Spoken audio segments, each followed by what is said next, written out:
I'm Ian, and this is Crash Course Geology.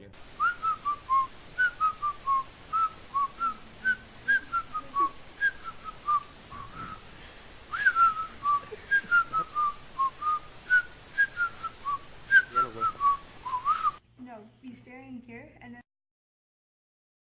Today we'll be talking about the discovery of a new civilization called Serpia.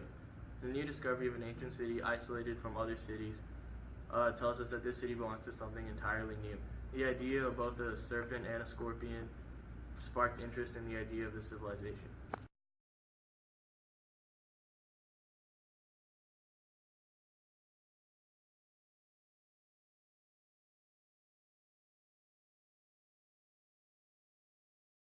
Within the murals, it first depicts a snake and marine animals resting in the open sea, while the scorpion and other land animals rest only on tiny islands. Then it depicts the scorpion growing displeasure with his lack of a domain, and eventually the scorpion begins a war to turn the water into land.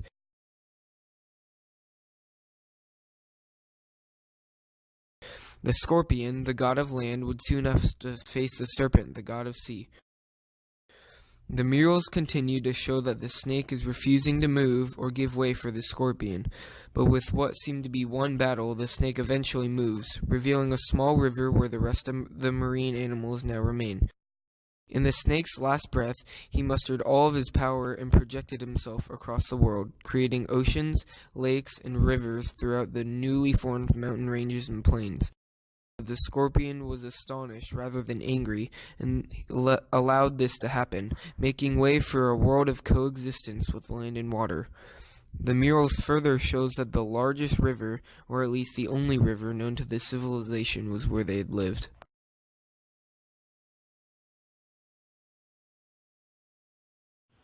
Serpia followed a polytheistic religion. There was appreciation for both the snake and the scorpion, with temples being built for both gods. Duality had played a significant role in both their religion, culture, government, and in their architecture.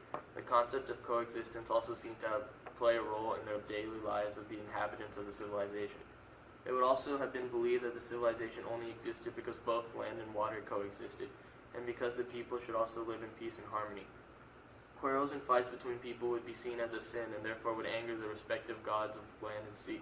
Another impactful belief was the outlook of the environment. The rolling hills and the wide river provided both grain and fish, and the people would make ample use of that. The mountains also provided protection, and the river provided the speed needed to travel throughout the civilization.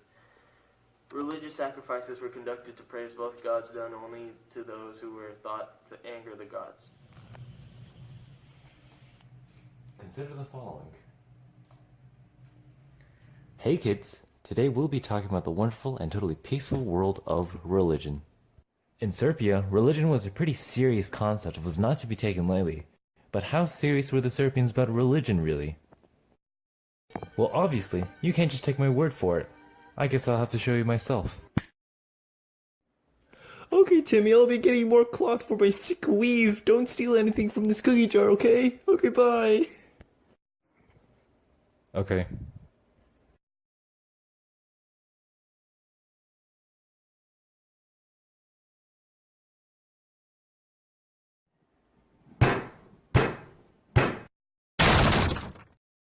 Hey there, kid. Did you just finesse a cookie from that cookie jar? You just sinned against the gods of Serpia. Time for you to repent!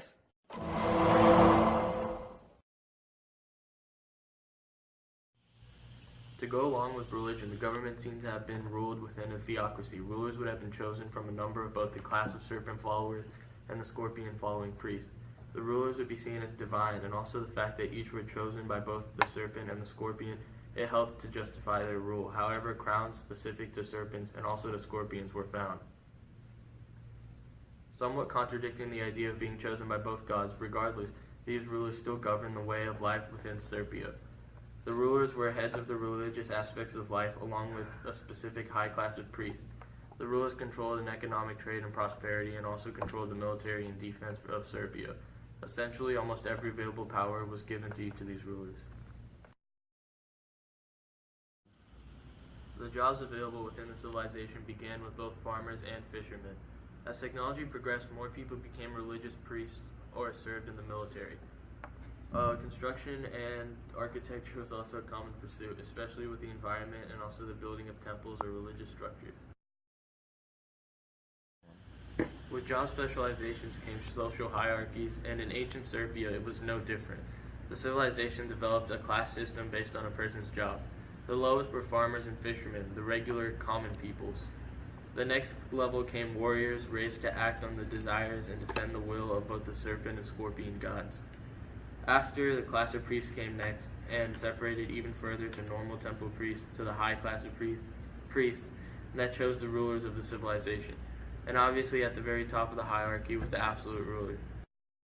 Hey, so speaking of rulers, there's one in particular that I would like to talk about. And it's this guy. So this is Uga Muhagu. Yeah, that's his name. He would become known to do some rather peculiar things. One time he elected a horse that he deemed rare to become a high priest. Also, he dedicated almost the entire wealth of Serbia into building a statue of himself. He would also go on to order his soldiers to stab at rivers because he was angry at the serpent god. And also, he would tell his soldiers to stab at rocks because he would become angry at the scorpion god. But despite all this insanity, he did have one fear. It was that of a slick gray being that would breathe air, yet it lived in the water and spoke an odd whistling language that he could not comprehend.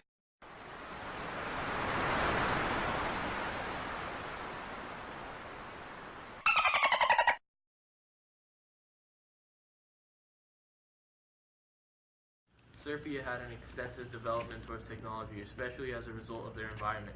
Pottery was widely used throughout the civilization, especially for storing the remains and also to store food and water. Fishing advancements, metals and mining, and improved agriculture were some of the technological advances that were seen in Serbia. Writing was seen with symbols being inscribed into stone and marble tablets. However, what seemed to be lacking in Serbia was the usage of animals, especially horses or cows, as neither of these animals were widely seen.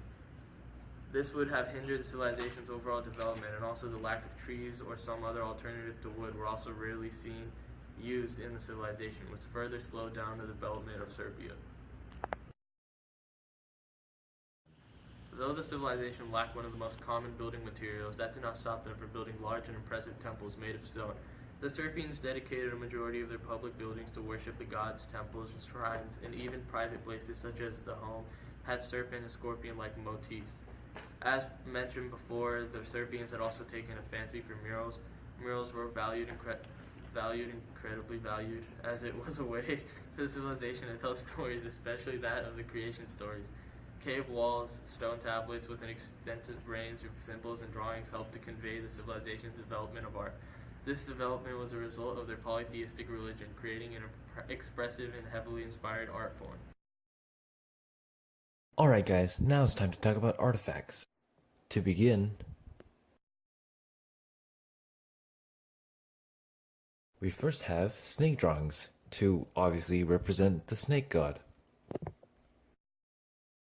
along with its counterpart, the scorpion drawings as well. Next, we have two crowns, one for the scorpion and one for the snake. And here we have the skulls of those who angered or sinned against the gods of Serbia, as you may already know. And finally, we have a spoon. Yeah, a spoon. It shows the civilization's level of technology with being able to work with metals. And those are all the artifacts for now. But really, in the end, there's like so much cool and interesting stuff from Serbia. It's like impossible to imagine that a civilization that is so culturally and artistically advanced just simply ending.